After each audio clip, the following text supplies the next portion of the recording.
Au niveau des menus, effectivement, nous, on a toujours dans l'objectif le 3S. Donc le 3S, c'est la satisfaction, c'est la sécurité et c'est la santé. Alors, on fonctionne avec des choix, notamment pour le repas du midi. Par exemple, on a 3 choix, mais on a des choix qui sont des choix dirigés, en fait. C'est-à-dire qu'on laisse au convive le choix de son entrée, c'est-à-dire qu'il choisit parmi 3 entrées, mais dans ces entrées-là, on apporte des entrées équivalentes d'un point de vue nutritionnel. C'est-à-dire que si on propose des carottes râpées, on proposera un produit qui sera une crudité, donc pour l'apport de vitamine C, et qui aura la même valeur énergétique et la même valeur nutritionnelle. C'est ce qu'on appelle un choix dirigé. Donc au niveau des entrées, on a 3 choix. Au niveau des plats protidiques, on a 2 choix. Donc le plat du jour et un autre choix qui correspond, comme je vous l'ai dit tout à l'heure, à un produit qui est sans viande. Et on a la double garniture. Double garniture, c'est une garniture de légumes et une part de féculents pour respecter l'équilibre alimentaire. Au niveau des laitages, on a 3 laitages. 3 choix de laitage, c'est la même chose. On fonctionne avec un choix dirigé. Au niveau des desserts, c'est pareil, il y a 3 choix de desserts avec un choix fixe qui est le fruit. Donc on a toujours la possibilité, si on veut terminer notre repas par quelque chose de plus léger le jour où il y a une pâtisserie, de quand même prendre un fruit. On a aussi le pain qui culturellement en France a quand même son importance. Il y a une grande consommation de pain sur les établissements de l'ADAPI.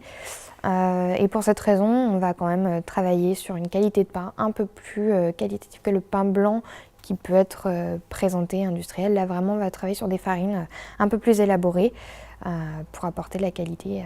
Tous nos menus peuvent être déclinés en régime, c'est-à-dire qu'on a utilisé des plats qui s'adaptent. C'est-à-dire que par exemple, quelqu'un qui est diabétique aura un dessert sans sucre, adapté à son régime, mais qui aura la même forme et ce sera la même recette, si vous voulez, que le plat d'origine. Le but, c'est de limiter les frustrations et que tout le monde ait sa part de plaisir parce que la satisfaction, c'est quand même important dans l'axe qu'on désire suivre. On a quand même aussi le côté sans viande, c'est-à-dire qu'on a une déclinaison qui correspond à toutes les religions. Nos plats de base sont compatibles avec les régimes sans sel et sans gras. On a aussi effectivement 2 plats entièrement végétariens, menu pour tous, c'est-à-dire que là ça permet vraiment d'ouvrir à d'autres modes de fonctionnement et autres modes de consommation.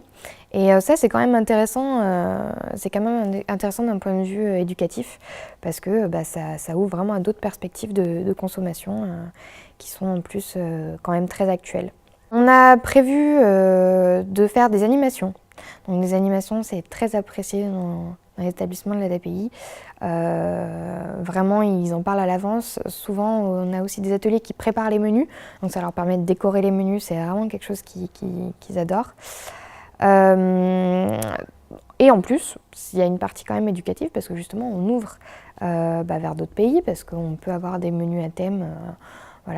Italie, etc. Donc ça ouvre vers d'autres cultures, d'autres aliments qu'on n'a pas forcément l'habitude de consommer.